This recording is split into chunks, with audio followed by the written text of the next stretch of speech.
तो hello students, hello बच्चों, नवाब YouTube channel के बोर्ड आवर सेक्शन में स्वागत है।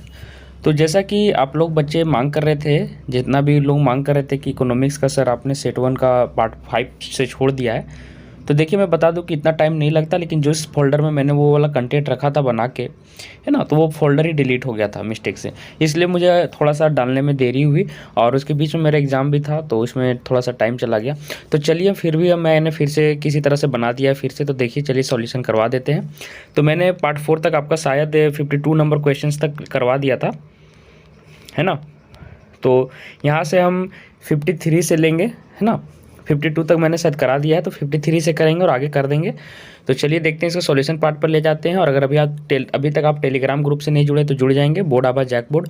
वहाँ पे मैं इसका पीडीएफ भी डालने वाला हूँ। थोड़ा सा सब पूरा कंप्लीट करके मैं पीडीएफ डालना चाहता हूँ कि पूरे कंप्लीट सारी पार्ट इसका भी डाल दूंगा। उसके बाद इसका भी पार्ट पूरा डाल दूंगा इस वीडियो का। उसके बाद मैं पीडीएफ दोनों का एक साथ डाल दूंगा, इसलिए मैं थोड़ा सा टाइम ले रहा हूँ, ठीक है। तो एक बार देख लीजिएगा सारी चीज़ों को। 52 नंबर तक मैंने करा दिया पार्ट 4 में, और सारी चीज़ों को करते चलना है, क्योंकि मॉडल पेपर मैं फिर से एक बार कर दे रहा हूँ, बहुत ही इंपॉर्टेंट है, बहुत ही ज़्यादा इंपॉर्टेंट है, ठीक है।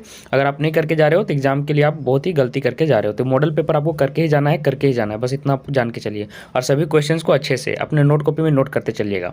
तो चलिए हम इसका सॉल्यूशन पर लेके चलते हैं। 53 नंबर क्वेश्चन देखिए, आपको क्या है, मूल्य वृद्धि क्या है। 53 में 4 में है कि 54 में वस्तु विनिमय प्रणाली से क्या कठिनाइयाँ होती है। ऐसे तो वस्तु विनिमय प्रणाली बहुत ही इंपॉर्टेंट है, और मुद्रा की कार्य, ये सारी चीज़ें आप देख लीजिएगा, क्योंकि ये बार बार रिपीट हो रहे क्वेश्चन आप देखे होंगे। सेट 2 में भी मैंने करा दिया है ना। तो चलिए इसका सॉल्यूशन यहाँ से देख लेते हैं। मूल्य वृद्धि का अर्थ क्या है।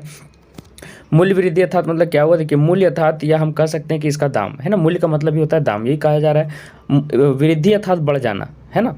तो बढ़ना, तो हम यह कह सकते हैं कि किसी वस्तु के मूल्यों का बढ़ जाना ही मूल्य वृद्धि कहलाता है। साधारण भाषा में मूल्य वृद्धि क्या है, इतना लंबा लिख दीजिएगा आप। उदाहरण के लिए मान लीजिए किसी वस्तु का उदाहरण देते हुए ये सारी चीज़ें लिखनी है, ताकि आपको फुल मार्क्स मिलते जाए, है ना। वस्तु की कीमत या मूल्य आज के समय में 10 रुपये है, तो आने वाले कुछ समय में उसका मूल्य 20 रुपये हो जाता है। तो मूल्य वृद्धि कैसे निकालेंगे, तो इसमें क्या हो गया, मूल्य वृद्धि हो गया 10 रुपये का, है ना। तो आप देख पा रहे होंगे कि 10 से 20 रुपये हो गया। 54 नंबर क्वेश्चन में क्या था कि वस्तु विनिमय क्या है और उसकी कठिनाइयाँ बताएं, यही नंबर आपको, यही क्वेश्चन था। तो देखिए क्या होगा इसका सॉल्यूशन। वस्तुओं से प्रत्यक्ष अदला बदली वस्तु विनिमय कहलाती है। मैं बार कह रहा हूँ, पहले क्या होती थी, पहले के ज़माने में जब मुद्रा का चलन नहीं था, है ना, तो क्या होता था, इधर से आप लोटा दिए, बदले में वो आपको थाली दे दिया, समझ रहे हैं। जैसे इसके पास 5 थाली है और आपके पास 2 लोटा है, 3 लोटा है, तो आपको 2 ही लोटा का जरूरत है, इधर इसको 1 लोटा का जरूरत है ना।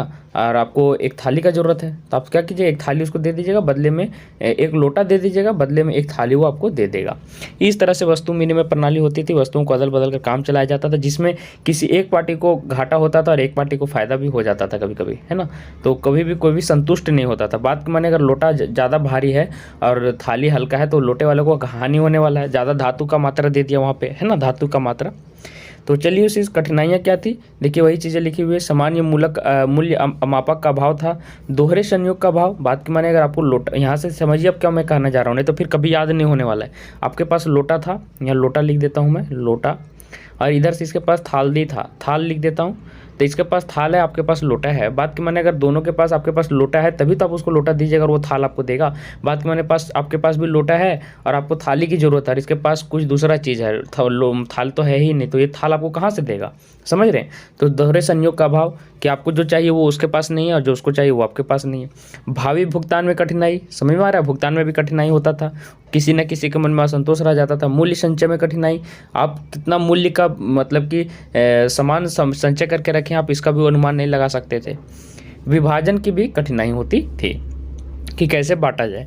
अगला देखिए 55 नंबर क्वेश्चन में क्या है कि भुगतान संतुलन क्या होता है। तो भुगतान बैलेंस एक बार पढ़ लीजिए अच्छे से और सारे को नोट्स करते जाइएगा। भुगतान संतुलन बैलेंस ऑफ पेमेंट को एक निश्चित अवधि के भीतर किसी देश के निवासियों तथा अन्य देशों के बीच किए गए सभी मौद्रिक लेन देन के रिकॉर्ड के रूप में परिभाषित किया जाता है। समझ में आ रहा है ना, ये एक निश्चित अवधि के भीतर किसी देश के निवासियों और अन्य देशों के बीच किए गए मौद्रिक लेन देन का रिकॉर्ड है। ये समझ में आया। कंपनियों, व्यक्तियों और सरकार द्वारा किए गए लेन देन का विवरण भुगतान संतुलन स्टेटमेंट में निहित किया जाता है। ये आधिकारिक रिकॉर्ड होते हैं जो विश्लेषकों को फंड के प्रवाह की निगरानी करने और आर्थिक नीतियों का विश्लेषण करने में मदद करती हैं। तो यहाँ से देखिएगा स्टूडेंट्स, आपको लघुत्तरीय प्रश्न अब शुरू हो गया है ना। 4 मार्क्स वाले 2 क्वेश्चन यहाँ पे हैं, तो थोड़ा लेंदी इसको लिखना पड़ेगा, समझ रहे हैं ना। 4 मार्क्स वाले हैं, तो अच्छे से लिखना होगा, तभी आपको मार्क्स अच्छे से मिलेंगे। तो देखिए, अर्थव्यवस्था में आय के वर्तुल चक्रीय प्रवाह के 2 क्षेत्रीय मॉडल की व्याख्या करना है, समझ रहे हैं ना। तो देखिए यहाँ पे वर्तुल चक्रीय प्रवाह क्या हुआ, वर्तुल मतलब होता है गोलाकार, जैसे कि इधर से तीर गया इधर से गया तो ये आपका चक्रीय बन रहा है, देख रहे हैं, तो इसी को कहा जाता है वर्तुल चक्रीय। और दो क्षेत्रीय मॉडल का मतलब हुआ पे दो क्षेत्र जहाँ पे सम्मिलित हों। आपको बाकी जितने भी प्रकार के क्षेत्रीय मॉडल आपको पढ़ने हैं क्लास 12th में वो सारे आपको करके जाने हैं, बहुत इंपॉर्टेंट है। ये थोड़ा टफ रहता है लेकिन थोड़ा अच्छे से समझ के जाइएगा तो आराम से कर लीजिएगा, स्टार मार्क कर लीजिएगा, इस तरह के क्वेश्चंस को आ सकते हैं, है ना। और मॉडल पेपर का सॉल्यूशन आप जरूर से कर लिया कीजिए ताकि मॉडल पेपर के सॉल्यूशंस आपके आएंगे ही आएंगे क्वेश्चंस इससे। तो देखिए हम सॉल्यूशन पार्ट पे ले आए हुए हैं। तो क्वेश्चन नंबर 56 का यहाँ पे सॉल्यूशन है, अर्थव्यवस्था में आय के वर्तुल चक्रीय प्रवाह का दो क्षेत्रीय मॉडल का व्याख्या करना। तो देखिए उत्तर में कैसे लिखना आपको, आय के चक्रीय प्रवाह में दो क्षेत्रीय मॉडल जिसको हम सम्मिलित यहाँ पे कर रहे हैं वो कौन कौन है, गृहस्थ अथवा पारिवारिक क्षेत्र के ले रहे हैं, और दूसरा क्या होगा, फर्मों तथा उत्पादक क्षेत्र, है ना, जहाँ पे उत्पादन होता है, ठीक है। तो इसको नीचे दिए हुए चित्र से मैं स्पष्ट कर रहा हूँ। तो यहाँ पे आपको चित्र बना लेना है, चित्र कौन सा बनाना है चलिए मैं पहले दिखा देता हूँ। ये वाला चित्र आपको वहाँ पे बनाना है जहाँ पे देखिए दो क्षेत्र ये वाले हैं, दो क्षेत्र यहाँ पे दिखा दिया मैंने, और उनके बीच किस प्रकार का चक्रीय प्रभाव बन रहा है वो मैं ABCD से दिखा दिया हूँ। देखिए ए प्रकार का एक यहाँ पे हुआ, एक B यहाँ पे हुआ, इसका सारे का मतलब मैं समझा दे रहा हूँ, कोई दिक्कत नहीं होगा। और C फिर यहाँ पे है और फिर D, इस तरह का चक्रीय प्रवाह चार यहाँ पे मैंने दिखा दिया है, उसके अलावा भी बना सकते हैं, कोई दिक्कत नहीं है। तो वह वर्तुल चक्रीय प्रवाह को समझने के लिए चलिए हम यहाँ पे चलते हैं। तो देखिए चित्र से स्पष्ट है कि आरंभ में ए जो आपको दिखाया है कि शुरू में कैसे गया, ए को पहले आप देख लीजिए। ए में क्या है, ए में ये वाला जो लाइन गया है भूमि, श्रम, पूंजी और उद्यम, एक ये देखिएगा और एक बी याद रखिएगा, कारक उत्पाद, जो कि उत्पादक से गृहस्थ की ओर जा रहा है। तो पहला श्रम, पूंजी और देख लीजिए उद्यम का क्या कह रहा है यहाँ पे। तो चित्र से स्पष्ट है कि आरंभ में ए में क्या कहा जा रहा है कि परिवार क्षेत्र जो है उत्पादक क्षेत्र को अपनी कारक सेवाएं मतलब भूमि, श्रम और पूंजी, उद्यम प्रदान करते हैं। आपको पता होगा कोई भी परिवार कहीं पर भी फार्म में जाके काम करते हैं तो वो क्या करते हैं, अपनी भूमि, श्रम मतलब अपनी मेहनत को, पूंजी को और उद्यम को वहाँ पे प्रदान कर देते हैं। बदले में क्या हो रहा है यहाँ पे देखिए, जो बी पार्ट में आपने देखा इधर से तीर बना हुआ था, फार्म से उत्पादक से लेकर परिवार की ओर, तरफ से परिवार की ओर। तो देखिए उसमें क्या कहा जा रहा है कि कारक उत्पाद भुगतान मतलब कि बदले में आपको क्या करता है, फर्म आपको किराया देता है, मजदूरी, है ना, ब्याज, लाभ आदि के रूप में आपको मुद्रा के रूप में आपको देता है, समझ रहे, परिवार उसको प्राप्त करता है। तो ये आपका हो गया दूसरा। सी में आपको देखिए, सी में क्या होगा, सी में देखिए तीर क्या बना हुआ है कि सी में आप यहाँ से आपको वस्तुओं और सेवाएं वो देगा और आपको बदले में उपभोग व्यय करेंगे। कैसे करेंगे चलिए मैं बताता हूँ। तो देखिए यहाँ पे क्या लिखा हुआ है, अगला आगे से क्या लिखा हुआ है कि सी दूसरी और सी में क्या होगा कि उत्पादक क्षेत्र जो है आपको परिवार क्षेत्र से ली गई कारक सेवाओं की मदद से वस्तुओं और सेवाओं का उत्पादन करते हैं। जो आप दिए हैं कारक क्षेत्र में, मतलब समझ रहे ना, ये भूमि, श्रम, पूंजी और उद्यम, इसकी मदद से वो क्या करेंगे, वो वस्तुओं और सेवाओं का उत्पादन करते हैं तथा परिवार क्षेत्रों को उपभोग के लिए वस्तुओं और सेवाएं प्रदान करते हैं, आपको देंगे वो, उसी का यूज करके, और परिवार क्षेत्र उन्हीं उत्पादक क्षेत्र के को मुद्रा के रूप में भुगतान करेगा, है ना। आप जो सामान वहां से यूज कीजिएगा वो वहां पे मुद्रा के रूप में उसे भुगतान कीजिएगा। तो इस प्रक्रिया में दो प्रकार का प्रवाह स्पष्ट दिख रहा है। पहला में क्या हो रहा है कि परिवार क्षेत्र से उत्पादक क्षेत्र को कारक सेवाएं दी जा रही हैं और बदले में उत्पादक क्षेत्र से परिवार क्षेत्र को से वस्तुएं सेवाएं जाने का प्रवाह, इसे वास्तविक प्रवाह कहेंगे। और दूसरा देखिए क्या है कि उत्पादक क्षेत्र से परिवार क्षेत्र को कारक आय मतलब मजदूरी, लगान, ब्याज आय दिया जा रहा है। एक तरफ से ये दिया गया और एक तरफ से ये दिया जा रहा है कि मुद्रा के रूप में भुगतान किए जाने तथा परिवार क्षेत्र से उत्पादक क्षेत्र को उपभोग व्यय के रूप में मुद्रा जाने का प्रवाह है, इसे मुद्रा प्रवाह कहेंगे। और इस प्रकार आपका चक्रीय प्रवाह बन गया, देख रहे हैं। तो चित्र से बाहर जाने वाली सभी तीर रेखाएं मुद्रा प्रवाह का और अंदर आने वाली बिंदु तीर रेखाएं वास्तविक प्रवाह को प्रदर्शित करती है। तो देख लीजिए यहाँ पे चित्र में जो काली तीर रेखाएं दिख रही हैं वो मुद्रा प्रवाह दिखा रही है, और अंदर वाली जो बिंदु तीर रेखाएं दिख रही है वो वास्तविक प्रवाह दिखा रही है, प्रदर्शित कर रही है। तो चित्र में आप देख लीजिए दो तरह की रेखाएं दिखाई गई, एक डॉटेड वाली और एक इस तरह वाली, है ना। तो दोनों का मतलब भी मैंने ऊपर समझा दिया कि क्या है। तो इस तरह के क्वेश्चंस इंपॉर्टेंट होते हैं, तो आप एग्जाम में तैयारी करके चलिए। और अगला क्वेश्चंस क्या है देख लेते हैं एक बार, कि मुद्रा के कार्यों की व्याख्या कीजिए। ये मैंने सेट 2 में भी बताया, बहुत ही इंपॉर्टेंट है, मैं बार बार कर रहा हूँ, इसको डबल स्टार करके चलिए, आ भी सकता है। तो देखिए इसका सॉल्यूशन मैंने यहाँ पे करवा दिया हूँ, कोई दिक्कत नहीं। यहाँ पे भी आप देख सकते हैं कि मुद्रा के कार्यों का व्याख्या कीजिए, 57 नंबर क्वेश्चन है।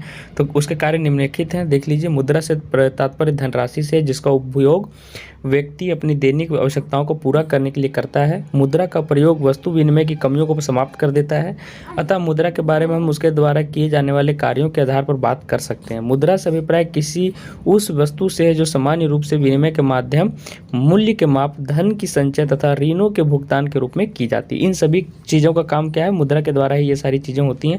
जब से मुद्रा का प्रचलन हुआ तब से मुद्रा ने वस्तु विनिमय प्रणाली के दोष को दूर कर दिया। अभी वस्तु विनिमय प्रणाली के ऊपर दोष मैंने बताया कि आपको सामान के बदले में सामान का किया जाता था, जिसमें कभी भी संतुष्टि नहीं होती थी। 4 मुख्य प्रकार के कार्य होते हैं, ये आपको पूरा अच्छे से याद रखना है कि 4 मुख्य प्रकार के कार्य कौन कौन से, ये पूछा जा सकता है। तो पहला है विनिमय का माध्यम है, मूल्य का मापक है, भावी भुगतान का आधार है और मूल्य संचय भी आप इसमें कर सकते हैं।